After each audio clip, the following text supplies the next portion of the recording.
Hello and welcome. My name is Melissa. I am with the Top Drawer RVA located in Richmond, Virginia. Today we're going to work together on a short tutorial on how to complete an ocean blue ombre finish along with hand-painted mandalas.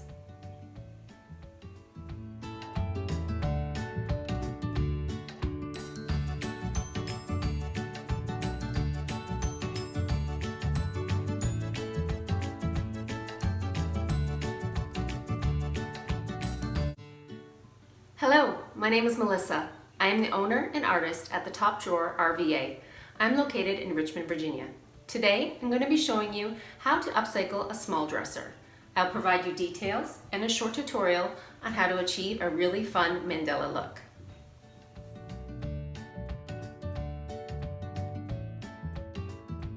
Okay, another part of your prep work to get your piece ready before you paint is to check it over for any missing veneer, any little spots that might make your paint more noticeable that it's not flat. So any damages or repairs that you're going to do, this is now the time to do that. You're going to take your wood filler, you're going to squeeze some out, and I'm going to use my finger to apply. Some people like to use a spatula. I like to just smooth it on, get it fairly flat, and cover any missing veneer or any spots that might need a little bit of fixing. This is also good if you're going to fill these holes and drill new holes for new hardware. Today I'm going to be leaving the existing holes because I'm going to be purchasing new knobs to accent my piece. So your step after sanding and giving your product some tooth is to take your wood filler and fill and make sure that you've completed any missing pieces, any missing parts of the veneer. All right? Sometimes when you purchase pieces, they have drawer glides. Some of the drawer glides tend to be a little bit sticky. Sometimes they don't open very smoothly. This one is actually metal on metal, so I'm going to be purchasing some WD-40 in order to spray the inside part of the drawer glides and make sure that when the drawers open and shut, they open and shut smoothly. If you happen to buy a piece that has wood on it, wood drawer glides, or actually doesn't even have the glides and you need to slide it back and forth onto the wood frame, you're going to need something like this. So this is beeswax. I purchased this specifically for furniture. So this gets dragged on and off on the actual drawer glide or on the wood, wherever it's sticking, and it's going to help you keep your drawers smooth and opening the best way possible. Another option is to take a candle or a scented candle. That's kind of a good trick too, because a scented candle is going to make your piece smell nice, as well as lubricate the openings so that when you open and shut your drawers on the glides, they do that smoothly. Let's move on. So you're going to make sure that you have taken your whole entire piece, you've given it some tooth, you've given it something for the paint to grab onto. You need to do this in order for your paint to stick. This is a fairly smooth veneer surface. I know a lot of paints say no prep chalk paint, but to be safe, you want to prep your piece properly. Fill your holes, use your wood glue, use your wood filler. Make sure that you're prepping the piece the way that it needs to be done. You want to make sure that once your wood is dry, your wood filler, you're going to sand that flat. You need to make sure that you are doing the proper steps to ensure that your paint is going to adhere properly, which also involves cleaning. All right, so far you have filled any holes, you've made sure that your veneer is now going to be sanded and flat. You've made sure that you've taken your 120 grit sandpaper, you've sanded your entire piece, you've given it some tooth. I like to move in small circles because if you go up and down, you might miss a spot. If you're moving in small circles, you're giving that piece a really good base for the paint to grab onto. After you finish sanding, you can use a cleaner, you can use TSP, you can use Windex, you can use a crud cutter, whatever you need to do to get your piece down to the bare wood. You don't want to have any existing oils, you don't want to have any existing sand, any pieces of veneer that might be flaking off. Double check your piece before you get started painting. It's always good to do proper prep work. All right, let's talk about inspiration. Let's talk about what we're going to do with this piece today. Because it has a really cute little flat front, I find that is the easiest way to do some crafty painting. When a dresser or a piece of furniture has a nice flat front, it's like an open canvas for getting crazy with your paint finishes. It's very easy to get in there and add what you want to do. It's your time to shine. Add your hand painting, add your details. Today, we're going to get crafty and make some mandalas on the front of this cute little dresser. All right, let's begin. My surface has been prepped, it's been sanded, it's been cleaned. I've repaired any missing veneer spots. I've made sure that all of my drawers are on track. Everything is working well. It's important to make sure that you're beginning with a good piece because there's nothing worse than getting started and realizing that you have to do repair work. So let's begin. All right, the plan for this dresser is an ombre, kind of a tie-dyed, very washed out finish. What I want to achieve on the front is a muted shade of multiple shades of blue. So today for the base, I'm going to be using Dixie Belle. I have Dixie Belle Bunker Blue. I should say Bunker Hill Blue. I also have Dixie Belle Yankee Blue. I also have some accent colors. I've got Aubergine and I've got Dixie Belle Blue. So what's going to happen today is after your piece has been prepped and clean, you're going to gather your shades of blue. As long as they're in the same color family, it's going to work well. You're going to need multiple paintbrushes because you don't want to contaminate your jars from one to the other when you're changing colors. And you're also going to need a small spray bottle. I have this one. I can set it on mist. It works quite well.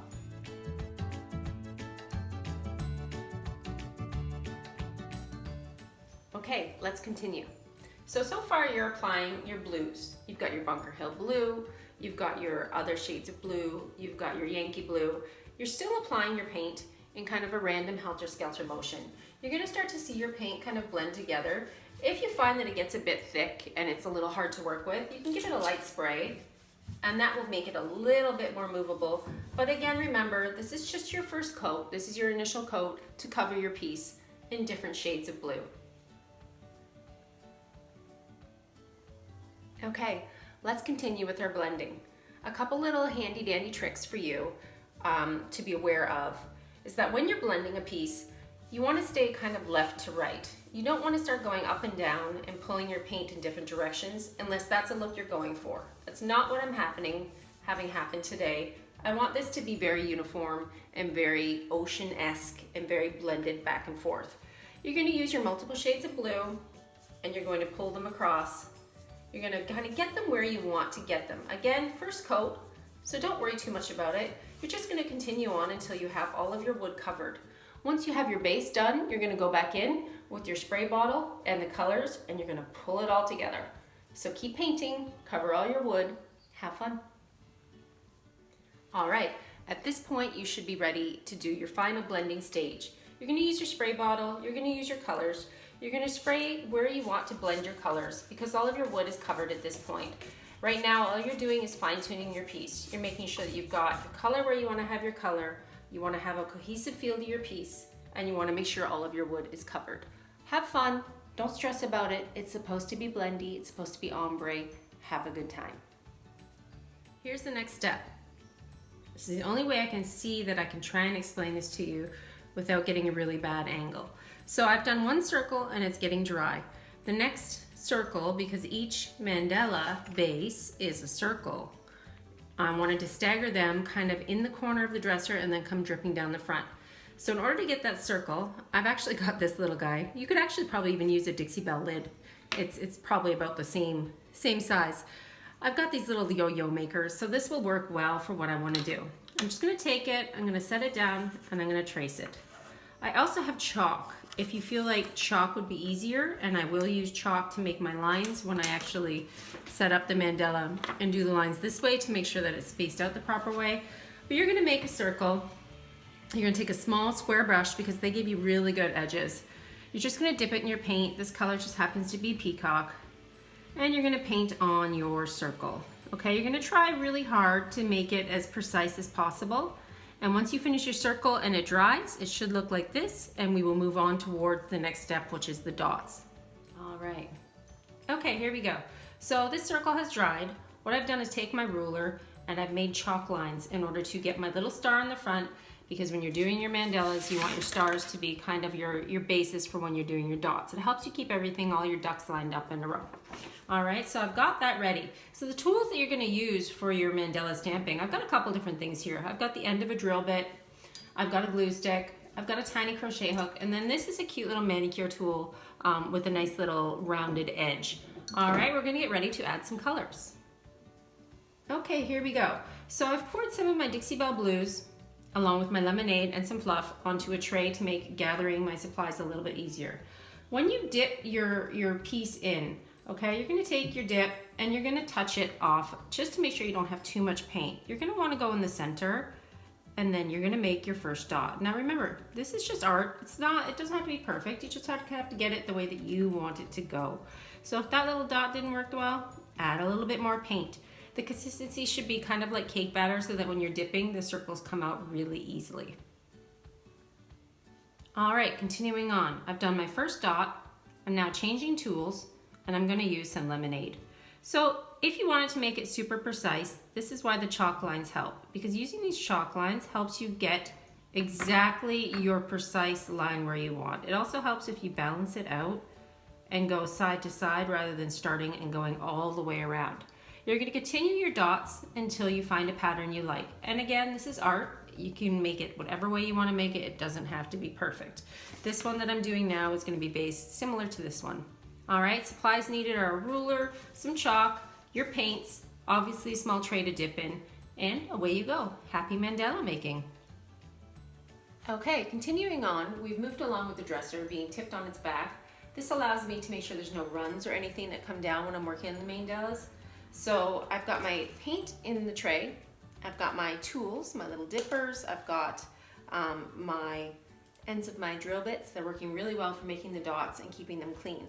I'm also keeping closely by a wet paper towel so that I can actually wipe off the tool after I use it each time. So go ahead, continue, keep working on your mandalas. When you're finished, I will get back to you and we'll talk about sealing our piece. Let's move on. We now have to seal your piece. Your dresser has been painted in multiple shades of blue to achieve this beautiful kind of a tie-dyed ocean finish. It's a very nice blended ombre finish that sits well behind our beautiful mandalas. The mandalas have been completed on the front of my piece. I've done a couple on the top and then I've draped them on the front and then they've gone down to the side. I really liked painting these. I found it very therapeutic. It might have been a little bit of a longer project than normally I would have taken, but there's something very calming about sitting and painting small circles. I really enjoyed this part. Polyacrylic, when you open up the can, looks a little milky. It looks a little white inside, and I don't want you to be afraid of putting this onto your color, onto your final piece. What happens with polyacrylic is it goes on this kind of a hazy, wet finish, and then it dries to a clear, matte finish. So it's very easy to apply. You're just gonna dip it in. You're going to want to stir your polyacrylic, not shake your polyacrylic. You don't want bubbles. You don't want bubbles on your final dresser when you're applying the polyacrylic. I like to use wide, even strokes, front to back, fully across the entire part of my piece. Once I've done the entire piece, I will actually wait for it to dry. If needed, give it a light sand if there's any bubbles or hairs or anything that's stuck onto your piece that you don't want to see. Then you would do your light sand and then reapply your polyacrylic, which is very easy to do, and it's very easy to see where you've gone over your piece and where you haven't in regards to the difference in color. Now you're going to apply your polyacrylic. Polyacrylic is a water-based polyacrylic protective coat that you're going to use on your whole entire dresser.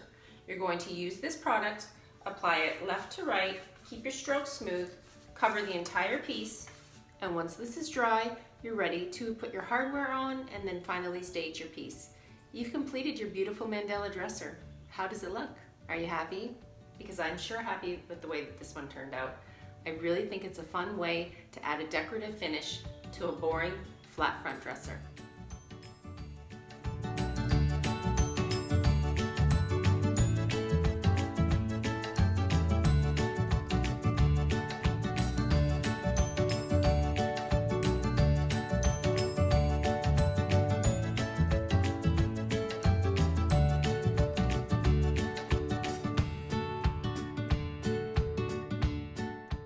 Want to learn more about Dixie Belle paint?